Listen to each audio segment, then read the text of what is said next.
तो खांसी हो जाती है और किसी किसी को तो इतने लंबे समय तक खांसी हो जाती है, वो ठीक ही नहीं होती है, सब दवाइयाँ खाकर देख लेते हैं। तो उसके लिए मैं आपको रामबाण उपाय बता रहा हूँ। आप ये जो देख रहे हैं ये है कालाबासा बोलते हैं इसे। और अगर आपको किसी को ना मिले तो आप किसी नर्सरी वगैरह से ले सकते हैं।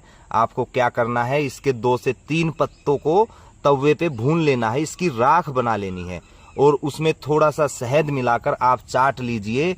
आप देखेंगे कि कितनी भी पुरानी खांसी वो जड़ से खत्म हो जाएगी।